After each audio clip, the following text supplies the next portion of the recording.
Hey, have you thought about security trends for 2024 and what the major outlets have been talking about in terms of the industry as a whole?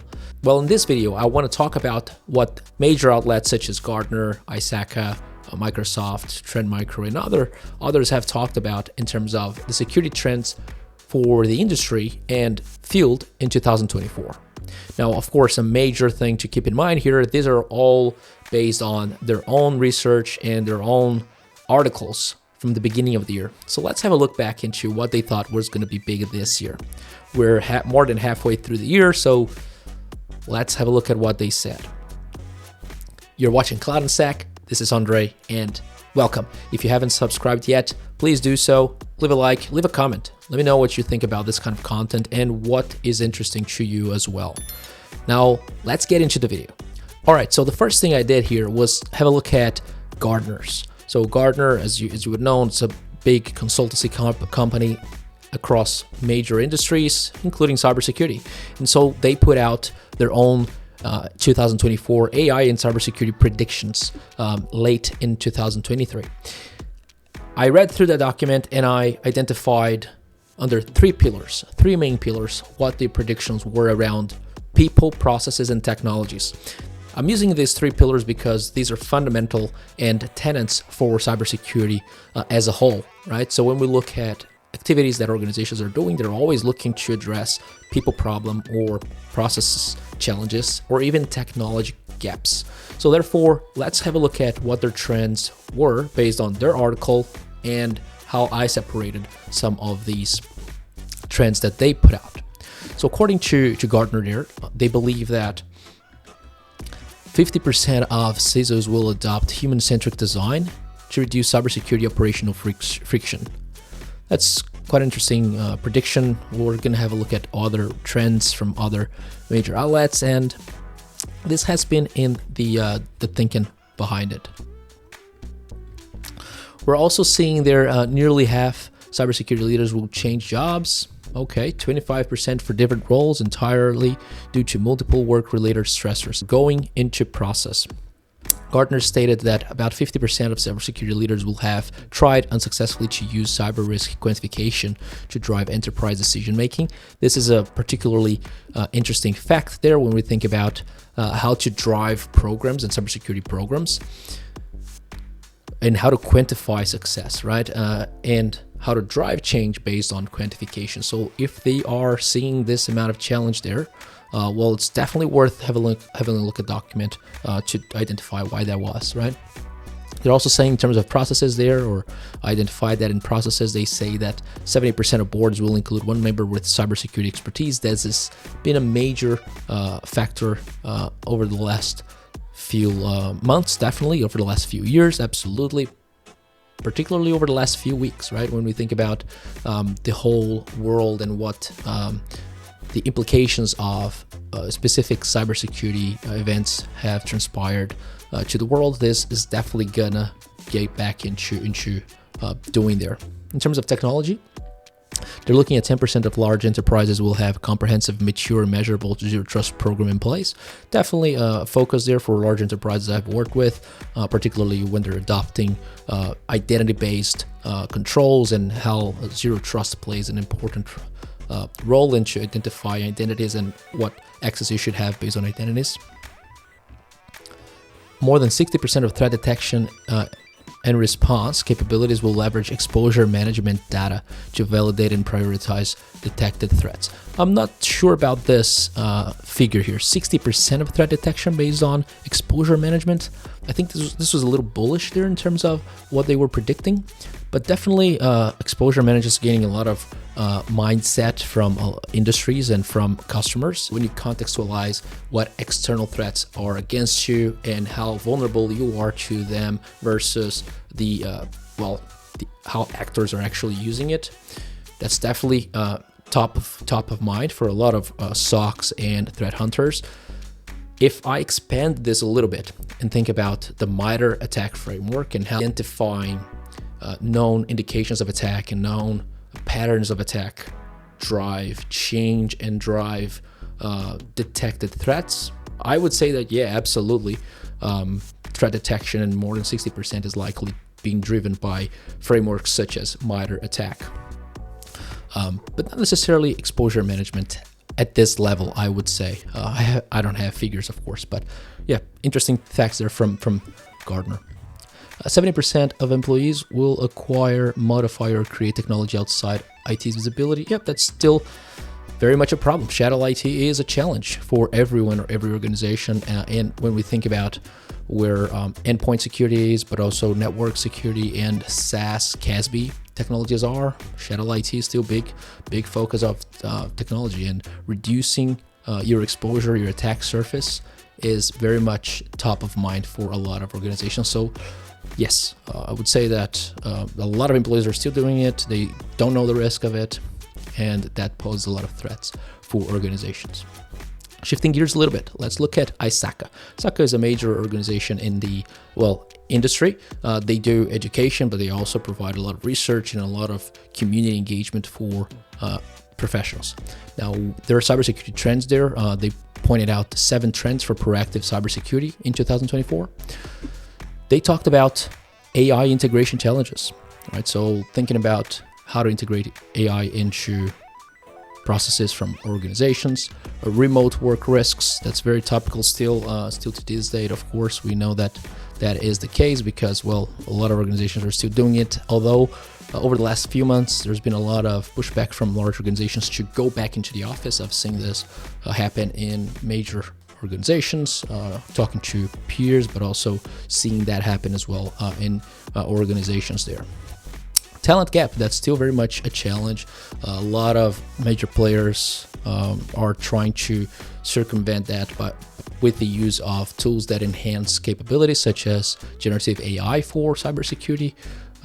So be mindful of that. And state-sponsored threats, very much cybersecurity trend according to ISACA yet. And of course, we know that that's just a thing, right? We have to protect our resources against real threats, and understanding actors and how state-sponsored threats play an important role against organizations is fundamental.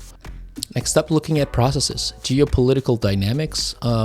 This was particularly top of mind when they wrote it at the end of 2023 because of a lot of major geopolitical issues happening there. That's still a very big issue, challenge for everyone, and that drives a lot of the digital challenges that we see. I don't see, though, any major geopolitical dynamics playing a major role into cybersecurity issues currently, though. I'm thinking of major events such as Olympics, such as the US election. That's definitely going to play a role into the cybersecurity trends of it. But how much? I'm not really sure. Automation of compliance, that's a big topic for GRC providers. Definitely for anyone adopting AI, and how AI frameworks and AI compliance standards are being developed by major organizations such as the European Union, the US government, and so on and so forth. Not so sure about the automation yet. So interesting to see how that will play out soon. Lastly, in technology, when we think of cloud security, there are some trends that they pointed out, including cloud workload protection, serverless protection, so on and so forth.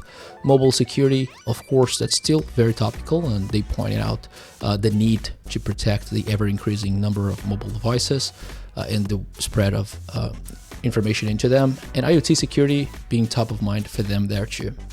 Next up, I thought of looking at Forbes 2024 cybersecurity trends. So they listed out 8 cybersecurity trends to watch for 2024.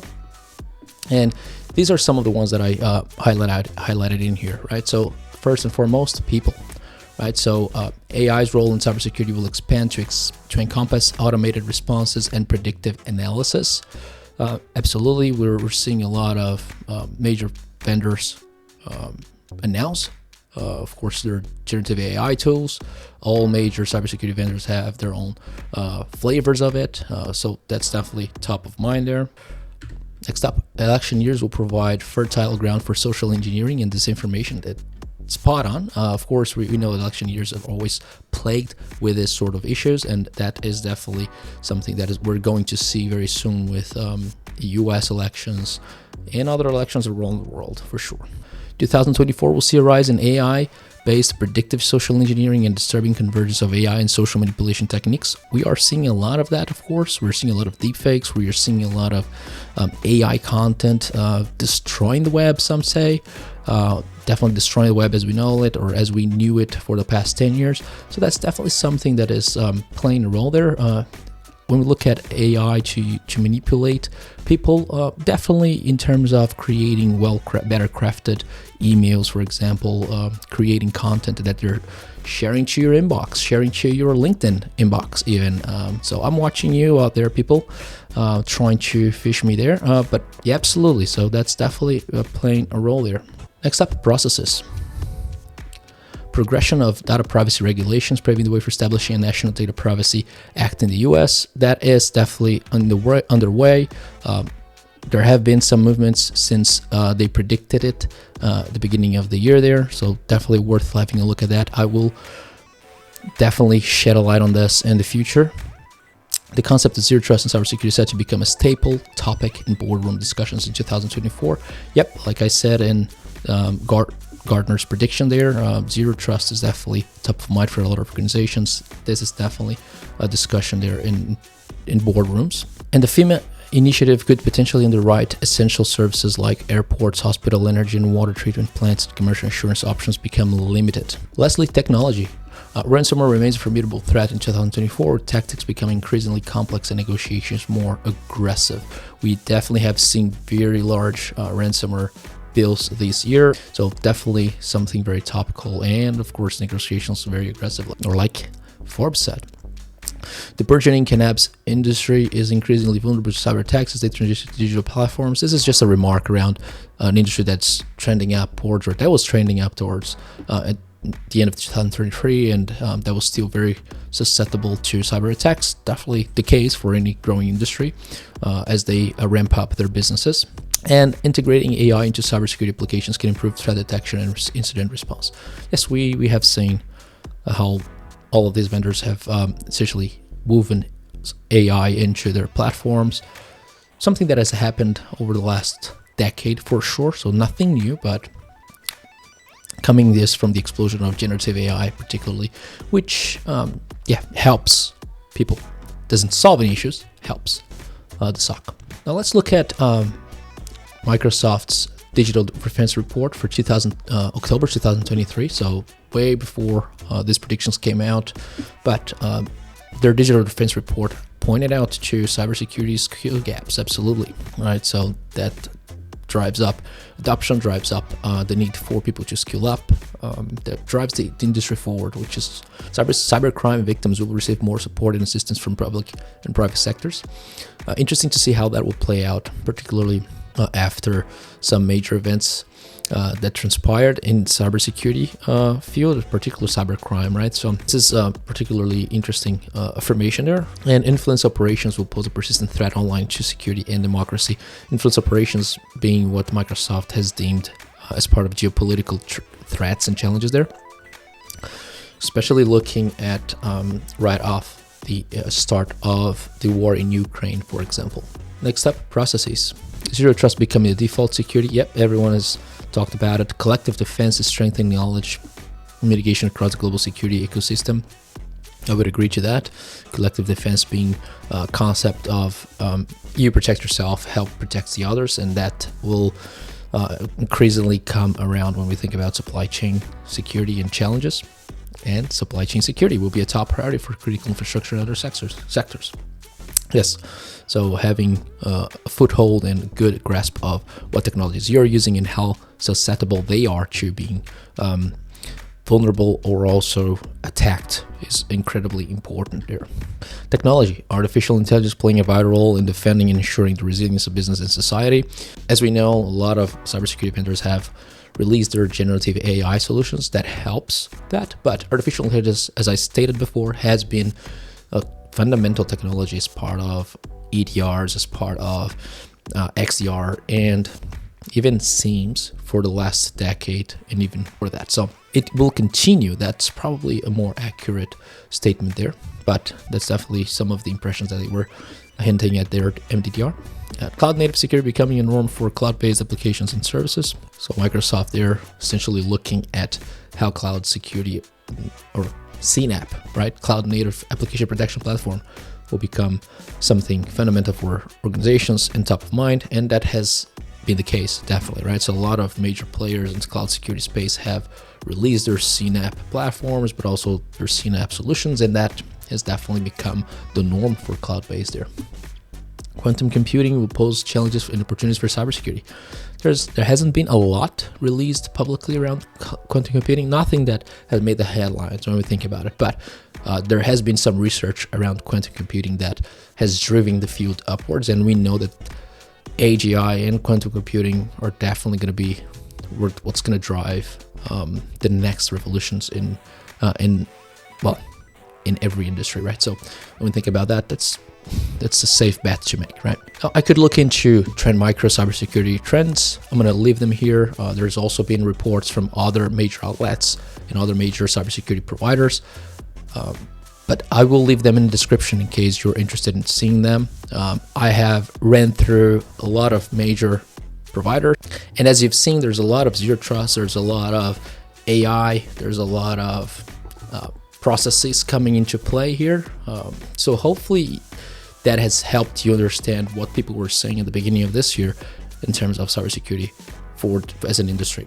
But I know that the impressions have evolved a lot, and I'm curious to see what upcoming reports will. So keep in mind and keep tuned in to learn about upcoming cybersecurity trends, but also what's happening in the industry. And if you want to learn more about all of that and even more technologies, just subscribe and make sure you let me know what you find interesting.